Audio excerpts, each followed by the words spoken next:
Homegrown, and she's on her third novel. It's just now out on paperback. This time around, author Kahn Shelton takes us into the lives of two characters that seem to be totally opposites. She shows us how they manage to fall in love and prove that sometimes opposites do attract. And here to fill us in on all the kissing games of the world is Kahn Shelton. Welcome to the show. Great to have you, Sandy. Thank you. So great to be here. Now, before we get into the book, I want to talk a little bit about how you got into the business, because you started as a young writer, 6 years old. It's true. I was one of those people who always knew she wanted to be a writer. And when I was 6, my mother wouldn't give me money for the ice cream man. Oh. So I went in the house and wrote a little story. It was called The King Who Slept for 3 hours and 45 Seconds. And I wrote this up and I sold it to the neighbors for 20 cents. My mother was so mortified she had to go and buy it back, of course. Oh, I love that. I thought this could be a career. This could keep me in frozen desserts for the rest of my life. Oh, I love that. I love that. Now, you've written 2 other novels we should mention, and your previous character's always been a little bit edgy, but in this book here, this novel, how did you go from writing the edgier characters to kind of a love story? Well, you know, I didn't know this was going to be a love story when it started, because the way books come for me is a character really comes in and starts talking to me. I know it sounds weird. They say that writers are But I'm not the only weird one. I know. It's a socially acceptable form of schizophrenia, actually, you know. Characters come and start talking to you in your head, Yep. and then you have no choice but to write their story. So they called to you. They called to me, and it was this young woman who had a little boy she was raising on her own. She's a free-spirited artist, and she was living in a farmhouse with an older man who was raising his grandson. And in the first chapter, the older man dies, and his son then comes back to reclaim the little boy. And they clashed right from the beginning. So at first I was just writing her story and her take on it, and then the guy, Nate is his name, started saying, you know, this is so unfair. Let me tell my part of the story. So I started listening to him, and the book ended up being his side and her side. Unbelievable. Now, how did you actually come up with the name of this book? Because I was reading your blog, reading your bio, and what's so great about the name Kissing Games of the World is you have your husband to kind of thank for this one. I do, actually. Well, I couldn't decide. Titles are so hard for me. Often I'm 3/4 of the way through a book before I know the title. And in this case, I had this dream that my husband said, I have just gotten $1 million book contract to write a book called Kissing Games of the World.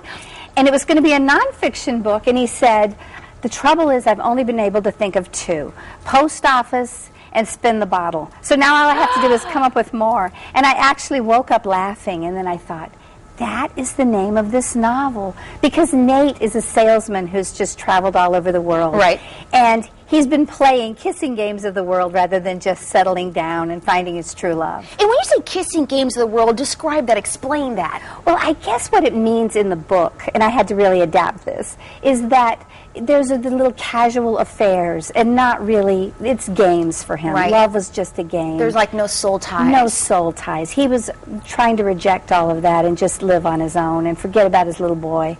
And he found that he couldn't. He had to come back to his hometown, which is Chester, Connecticut, and figure out, you know, how to make a life, even though he resisted it every step of the way. Now, listen, I think this is what's interesting about you, is that you are a Connecticut writer, and all the books you've written have been based in Connecticut. Why? Well, the place for me is just, it really speaks to me. And I think that having local landmarks in the story just makes it so much more interesting.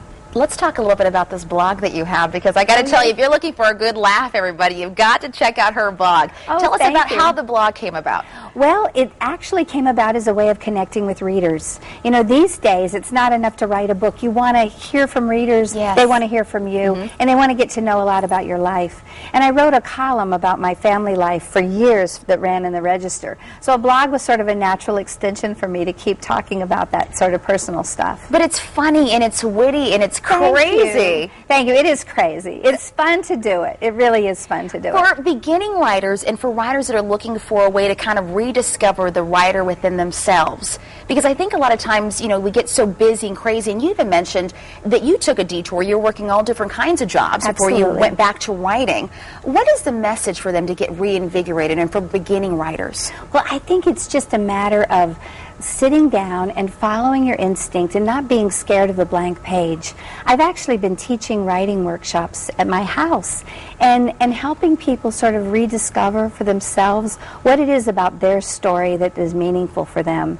And people are writing memoirs, and they're writing novels, and they're writing little short pieces. I give prompts, and people just find that they go all different directions with them. It's really been a lot of fun. How do you know, though, as a writer, what you should be writing? I mean, are more people geared to doing novels or mystery? I mean, how do you kind of know? I mean, do you just kind of just know yourself and say, you know what, I'm more of a mystery writer? You know, I think it's a matter of just listening to your heart. Okay. That trying to force it, you'll realize that it just makes it so much harder than it has to be.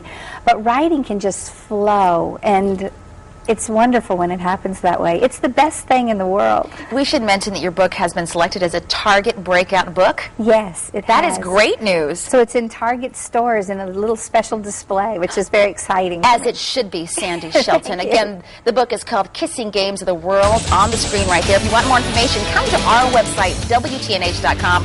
We will certainly get you the link. You've got to check out Sandy Kahn Shelton's blog, though. If you want a good laugh, that's a laughing blog. I love it. Thank you so much. Thank you so much for being here. We appreciate it. Thank you for having me. All right. Don't go anywhere. More Connecticut Style coming up right after this. Stick around.